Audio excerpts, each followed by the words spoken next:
Salmo 124, ouçamos a leitura de todo o Salmo. Não fosse o Senhor que esteve ao nosso lado, Israel que o diga, não fosse o Senhor que esteve ao nosso lado, quando os homens se levantaram contra nós e nos teriam engolido vivos, quando a sua ira se acendeu contra nós. As águas nos teriam submergido e sobre a nossa alma teria passado a torrente. Águas impetuosas teriam passado sobre a nossa alma. Bendito o Senhor, que não nos deu por presa aos dentes deles. Salvou-se a nossa alma como um pássaro do laço dos passarinheiros. Quebrou-se o laço e nós nos vimos livres. O nosso socorro está em nome do Senhor, Criador do céu e da terra. Amém. Graças a Deus por isso. O Salmo 124, que nós temos diante de nós, foi escrito pelo rei Davi. Davi, pela graça de Deus, compôs vários dos salmos que estão presentes aqui no Saltério, no cânon bíblico. E ele é autor de pelo menos 2 dos salmos de romagem, que são estes salmos que fazem essa coleção que vai do 120 até o 134. E esse é o segundo salmo de Davi que nós estamos vendo aqui nessa coleção. Esse salmo é um hino de louvor e exaltação a Deus por livramentos, por libertação concedida em momentos de grande perigo. Aqui o rei Davi reconhece, em primeiro lugar, que se Deus não tivesse ao lado do seu povo e não interviesse em momentos difíceis, o povo estaria perdido, versos de 1 a 5. Depois ele bendiz a Deus, porque Deus, em momento de socorro, sempre vem em salvamento do seu povo, versos 6 a 7. E ele termina o salmo declarando a sua confiança em Deus e conclamando o povo a confiar no nome do Senhor. A primeira pergunta que nós precisamos fazer é: em que situação Davi escreveu esse salmo? Quando a gente sabe que Davi é o autor, então fica fácil responder. Nós vamos ler nos livros históricos que relatam a vida de Davi e perguntar em que situações ele teria escrito um salmo como esse. E há pelo menos 3 situações em que Davi poderia ter escrito esse salmo que nós acabamos de ler, falando da libertação de Deus. A primeira é aquela história muito conhecida quando ele enfrentou o gigante Golias. O gigante Golias era o campeão dos filisteus, estava ameaçando o exército de Deus. Ninguém tinha coragem para aceitar o desafio do gigante, que dizia: mandem alguém lutar contra mim, e quem ganhar então decide o destino da guerra. E Davi era um pastor de ovelhas, homem não treinado na batalha, e chega para trazer alimento para os seus irmãos que estavam no serviço militar, e ouve lá o gigante desafiando o povo de Deus, e não somente desafiando o povo de Deus, mas insultando a Deus. E Davi então é tomado de um grande zelo pelo nome de Deus e resolve ele mesmo partir para enfrentar aquele homem grande, não é, poderoso, um guerreiro já experiente, e com uma pedrada na testa do gigante, Davi põe fim ao conflito. Se Deus não tivesse do lado de Davi, o gigante Golias tinha engolido ele vivo, como diz aqui. As águas e as torrentes teriam passado por cima. Mas Deus estava do lado de Davi e lhe deu esse grande livramento. Então ele pode ter escrito esse salmo em lembrança daquele episódio. Há um outro momento na vida do rei Davi em que esse salmo também poderia ter sido escrito. É quando ele estava fugindo do rei Saul. Quando Saul descobriu que Davi era o escolhido de Deus para reinar no lugar dele, Saul, começou uma campanha para matá-lo e o perseguia onde soubesse que ele estava. E há um relato de como o rei Saul, com o seu exército, descobriu onde Davi estava acampado e veio pelo lado da montanha, para circundar a montanha e chegar onde Davi estava. Eles estavam separados somente por uma montanha. Então estava o exército de Saul indo nessa direção, do outro lado da montanha, um morro, estava Davi e os seus homens tentando fugir, e eles iam encontrar-se na esquina, E o resultado ia ser desastroso para Davi. E quando Saul se aproxima, está perto realmente de pegar Davi e matar, chega o mensageiro e diz: Saul, os filisteus acabam de invadir lá a tua cidade, tem que ir lá agora. Faltando isso aqui para pegar Davi, Saul é obrigado a desistir e volta para resolver os problemas que estão acontecidos lá na sua terra, E foi a libertação de Deus. Deus livrou Davi. Certamente ele seria morto pelo rei Saul naquele encontro que parecia inevitável, Se Deus não estivesse ao lado de Davi quando os homens furiosos se levantaram contra ele, então Davi teria sido engolido vivo, como diz o Salmo, teria sido destruído como a torrente, como a enchente que passa e destrói todas as coisas. Mas também há um outro episódio na vida de Davi em que ele poderia ter escrito esse salmo foi quando o filho dele, chamado Absalão, se revoltou contra o seu pai Davi e queria tomar o reino, queria tomar o trono de Israel, e liderou um golpe de estado contra o seu próprio pai. Quando o pai viu que Absalão vinha e que Absalão já tinha os militares ao seu lado e os influentes e os políticos, Davi fugiu pela porta dos fundos da cidade. E ele foi embora juntamente com a sua tropa, mas deixou um conselheiro, amigo dele, chamado Uzai, lá no palácio. E quando Absalão toma o palácio, reúne todo mundo, Uzai está lá no meio, né? E aí o Absalão, agora rei, pergunta aos conselheiros: o que é que nós vamos fazer agora com o meu pai, que está fugindo, está para atravessar o Rio Jordão? Aí um conselheiro chamado Aitofel disse: você tem que matá-lo agora. Se você não mandar o exército para acabar com Davi agora, você não vai fazer mais isso. Aproveita que ele está cansado, está fugindo, está desorganizado e mata agora. Aí Uzai disse: esse conselho não é bom não. Porque, rei Absalão, o senhor conhece seu pai. Seu pai, ele está acuado, é feito uma ursa no campo, é uma fera ferida. Se você mandar seus exércitos agora, Davi vai destruir esse pessoal e vai virar o golpe. A melhor coisa é deixar ele atravessar o rio, acampar, e quando ele estiver de noite, tranquilo e descansado, a gente ataca de surpresa. Aí o rei disse: esse conselho de Uzai é melhor do que o de Aitofel. E disse para Aitofel: não, eu vou fazer o que Uzai está dizendo. Aitofel ficou tão bravo que foi se enforcar em casa, né? Ficou tão decepcionado que se enforcou. Mas isso foi o que livrou Davi, o conselho daquele homem que estava lá no palácio. Senão Davi teria sido de fato destruído naquela noite. Se Deus não estivesse do lado de Davi, quando os homens se levantaram contra ele, ele teria sido destruído. Pelo menos 3 situações, nós não sabemos exatamente qual delas, mas pelo menos há 3 situações que a gente sabe na vida de Davi em que Deus efetuou um grande livramento. Deus o livrou do perigo, e o salmo é a respeito disso, de que Deus está do lado do seu povo e que ele intervém na salvação do seu povo. Mais tarde, esse salmo foi adicionado aos cânticos dos peregrinos, aos salmos de romagem, que os peregrinos cantavam a caminho de Jerusalém, quando iam visitar o templo ou o tabernáculo para o serviço a Deus, oferecer os seus sacrifícios e adorar o nosso Deus. E esse salmo, ele também é muito conhecido entre os crentes, porque ele expressa os sentimentos do nosso coração, na nossa jornada aqui nesse mundo, quando nós peregrinamos para Jerusalém. E poderíamos também contar quantas vezes Deus esteve ao nosso lado, de quantos perigos ele nos livrou. É um salmo que fala então a respeito disso. Vamos então para a exposição do salmo. Em primeiro lugar, Deus está ao nosso lado, versos 1 e 2. Não fosse o Senhor que esteve ao nosso lado, Israel que o diga, não fosse o Senhor que esteve ao nosso lado, quando os homens se levantaram contra nós e nos teriam engolido vivos, quando a sua ira se acendeu contra nós. Aqui Davi está falando de Deus estar do seu lado, e é isso que vai fazer a diferença. Eu estava estudando esse salmo, preparando a minha mensagem, e um comentarista contou uma história que ele acha que ilustra bem isso aqui. Ele lembra quando era menino, não é? E ele morava no Canadá, e lá depois da escola era tradição jogar hóquei, é aquele esporte canadense próprio para o frio, né? E o pessoal jogava na rua mesmo, acabava as aulas e o pessoal ia lá para aquelas ruas onde não tinha trânsito. A gente sabe como é isso, eu fiz isso quando era menino, né? Naquele tempo a rua onde eu morava não tinha calçamento, era de terra. De tardezinha a gente colocava 2 barras de futebol, né, parecendo gol, e a gente jogava a famosa pelada, né? A turma, os meninos vinham, jogavam e tudo mais. Aí ele estava contando que lá a escola terminava, o pessoal botava equipamento, começava a jogar hóquei, e 30 minutos depois chegava o Jack. Jack era o melhor jogador que tinha. E eles já tinham combinado. O Jack chegava depois, porque ele tinha aula até mais tarde, né? Quando ele chegava, o jogo já estava em andamento. Quando o Jack chegava, ele ia para o time que estava perdendo.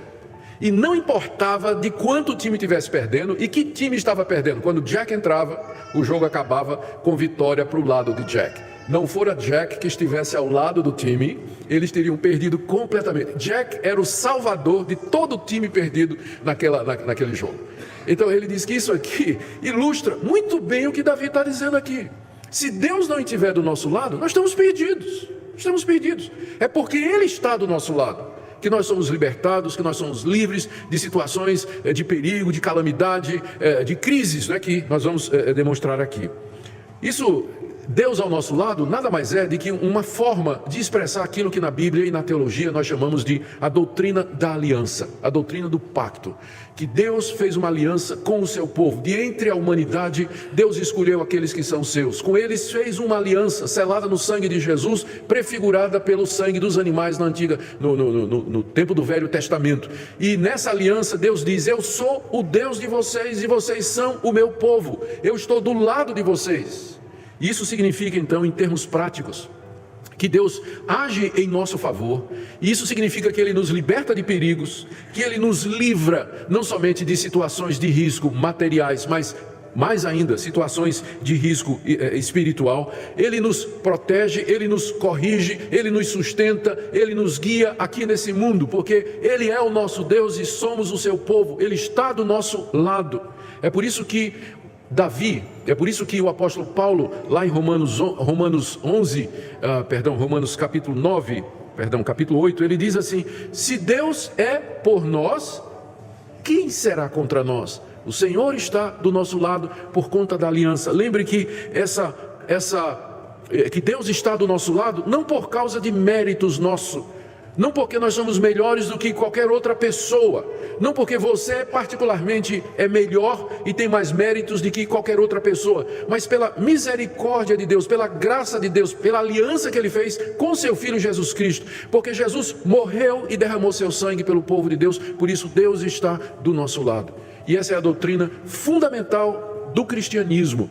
Ou seja, é a partir disso, de que Deus está do nosso lado, que nós podemos falar de salvação, de vida eterna, perdão de pecados, o mundo vindouro e de todas as bênçãos que Deus preparou para nós.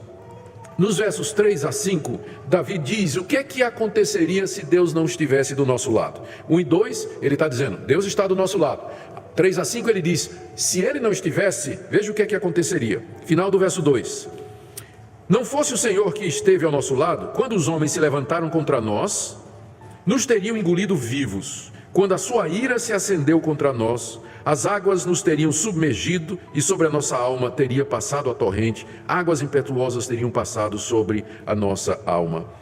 Davi usa 3 figuras aqui para descrever o que é que aconteceria conosco se Deus não estivesse ao nosso lado. Primeiro, ele usa a figura do fogo, né? Aí no verso 3 ele diz que os homens nos teriam, ele usa a primeira metáfora de um terremoto. No verso 3, os homens nos teriam engolidos vivos. A figura que está aqui é da terra num terremoto se abrir e as pessoas caírem vivas na fenda, que depois se fecha como uma boca que engole, que se abre, pega alguma coisa e fecha. Então a figura é essa, de um terremoto. Há no Antigo Testamento pelo menos uma ocasião em que isso aconteceu, que Deus fendeu a terra e os inimigos do povo de Deus foram engolidos vivos pela boca da terra. Então imagina isso, Davi está dizendo: se Deus não estivesse do nosso lado, nós seríamos como pessoas que caem numa fenda quando o terremoto vem e abre a terra. Nós teríamos sido engolidos vivos, engolidos vivos, se Deus não estivesse do nosso lado. A segunda figura que ele usa aqui, ainda no verso 3, ele diz assim: os homens nos teriam engolido vivos quando a sua ira se acendeu contra nós. A ira se acendeu, a raiva ficou tão intensa como uma fornalha, como fogo que a tudo destrói, que a tudo devora. É a segunda figura. E a terceira está nos versos 4 e 5, que é a figura de uma enchente. Ele diz no verso 4: as águas nos teriam submergido, teria passado sobre nós a torrente, e águas impetuosas teriam passado sobre a nossa alma, se o Senhor não estivesse do nosso lado. Nós teríamos sido destruídos. Essas 3 figuras que ele usa, a terra se abrindo para engolir, um incêndio de grandes proporções e uma enchente que sai destruindo tudo ao seu redor, ilustra os perigos que nós passamos aqui nessa vida. E não somente os perigos materiais, o risco físico, mas especialmente os riscos espirituais e as ameaças espirituais para nós. Nós temos que lembrar que estas coisas, elas têm uma aplicação espiritual. E que de todos os perigos que podem nos cercar, o maior de todos é o perigo espiritual, aquele que representa uma ameaça à nossa alma, a ameaça ao nosso destino eterno, ao estado em que nós viveremos eternamente depois da morte. Então é isso aqui. Primeiro ponto, vai de 1 a 5, Davi está dizendo: se Deus não estivesse do nosso lado, nós seríamos destruídos como num terremoto, como num incêndio ou como numa enchente. No verso 6 e 7 ele diz: mas Deus libertou o seu povo. E ele relembra essas libertações. E ele bendiz a Deus: bendito o Senhor. E aí ele usa mais duas metáforas para falar da libertação de Deus. A metáfora é uma ilustração tirada da vida diária para ilustrar ou deixar claro um ponto espiritual. Aqui, ele usa em primeiro lugar a figura de um animal de presa, provavelmente um leão. Veja o verso 6. Bendito o Senhor que não nos deu por presa aos seus dentes. A gente gosta de assistir o Discovery Channel, eu gosto de vez em quando, né? Ou então o Planeta Animal Planet, que são esses documentários a respeito da vida animal. E de vez em quando aparece um documentário sobre a vida dos felinos, né? Os leões. E a gente fica olhando assim, fica com o olho fito na tela quando passa aquelas imagens de um leão correndo atrás de uma gazela, né? Ou de qualquer outro animal de menor porte ali, e o bicho vai para um lado, vai para o outro, e o leão vai atrás até que pega. E quando pega pelo pescoço e morde e fica quieto. E até o bicho morrer, né? Esperando ele morrer. É uma cena meio cruenta, né? A gente não gosta muito, fica com pena do bichinho lá. Mas o leão pega, e depois que ele pega, que crava os dentes no pescoço da vítima, não tem saída. Enquanto ele está fugindo, a gente de vez em quando vê lá, né? Nas filmagens, um bichinho mais esperto que dá uma rasteira, sei lá, ele dá um nó lá no leão e vai embora. Mas se o leão pega, acabou. Mordeu no pescoço, quebrou, e ele fica lá esperando. Não tem escapatória, não. Bendito o Senhor que não nos deu como presa aos dentes deles.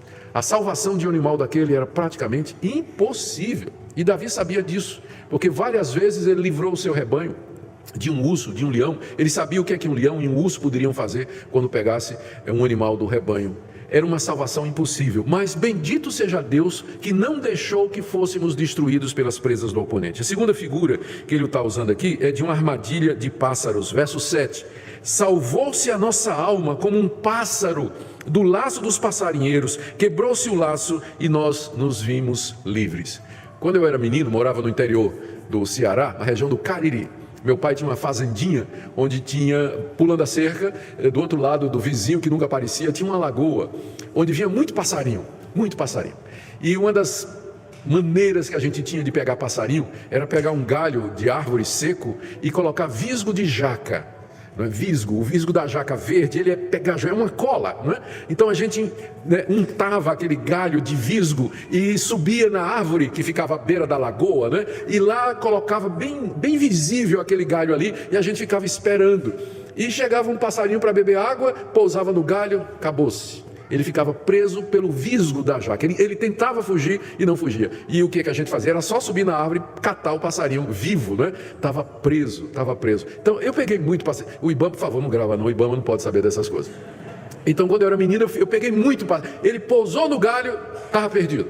A única esperança dele era não pousar no galho. Se ele pousasse, aquela armadilha funcionava muito bem e ele não tinha como escapar. Aqui, essa é a figura que é usada aqui, embora naquele tempo era usado o sistema de laço, não é?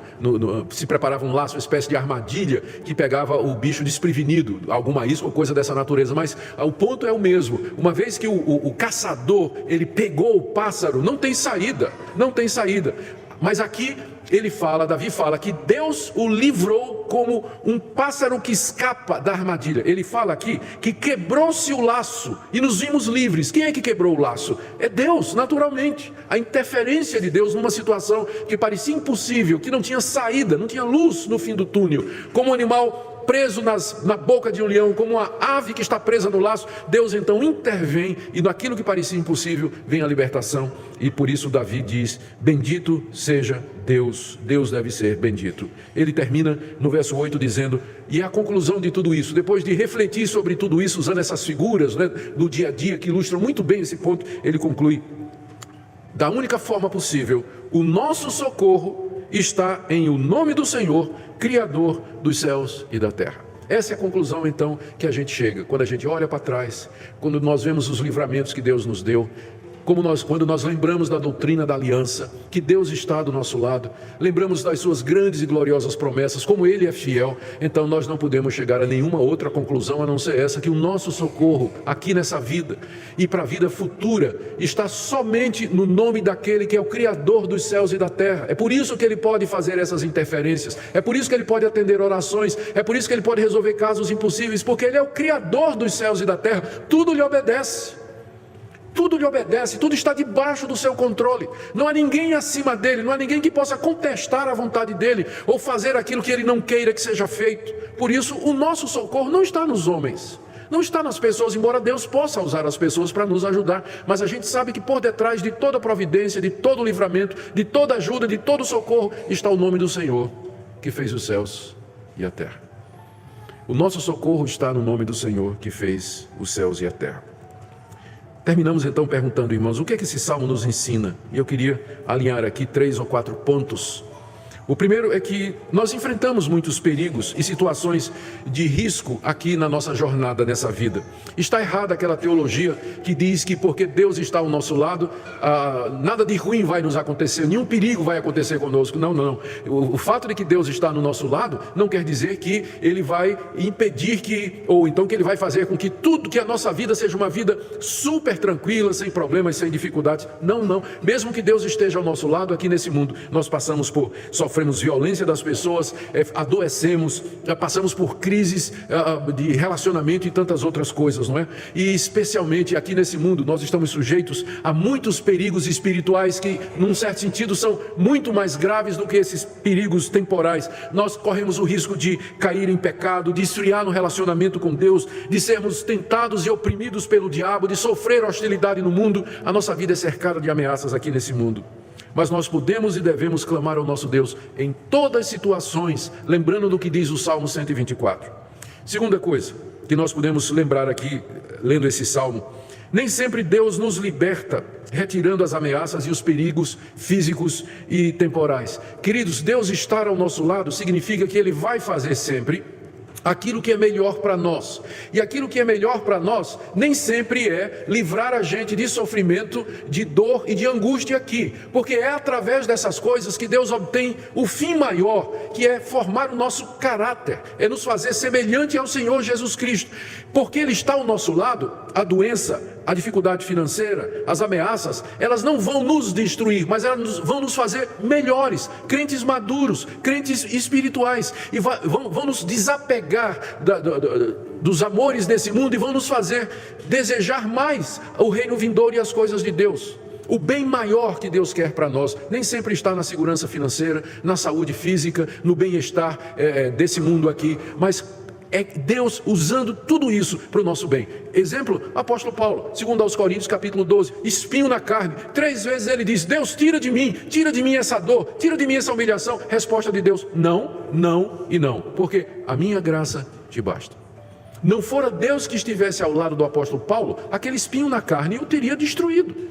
Mas Deus atendeu a oração de Paulo, não tirando o espinho, mas dando graça para que ele pudesse suportar. O nosso Salvador, lá no Getsemane: Pai, se possível, passa de mim esse cálice. Ele contemplava a agonia da cruz. E como homem que era, dizia: passa de mim esse cálice 3 vezes. Qual foi a resposta de Deus? Não e não. E deixou que o seu próprio filho fosse levado à cruz e padecesse aquela agonia, porque tinha um bem maior, tinha um propósito maior com tudo aquilo, que era a redenção do seu povo. Não estivera Deus ao nosso lado, o Senhor Jesus não teria sido fortalecido para suportar a agonia da cruz e morrer por nós, para que nós tivéssemos redenção. Então, o fato de ter Deus ao nosso lado não significa que nós vamos ter uma vida isenta de problemas aqui, não. Significa que Ele vai usar isso para o bem maior, que é o crescimento espiritual, para que nós sejamos mais e mais parecidos com Ele.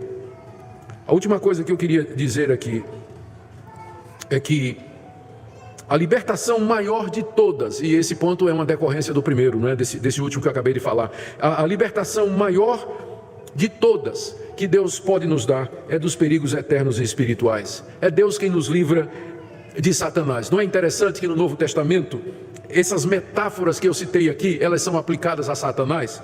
Por exemplo, lá no Novo Testamento, o Pedro diz aos seus leitores: irmãos, não estranhem o fogo ardente que surge no meio de vocês, destinado a provar vocês. Lembra da fornalha que Davi falou? E esse fogo ardente, lá no contexto de Pedro, é instigado pela ação de Satanás, promovendo perseguição contra o povo de Deus. Quem é que é chamado de leão que ruge e anda ao redor no Novo Testamento? Satanás.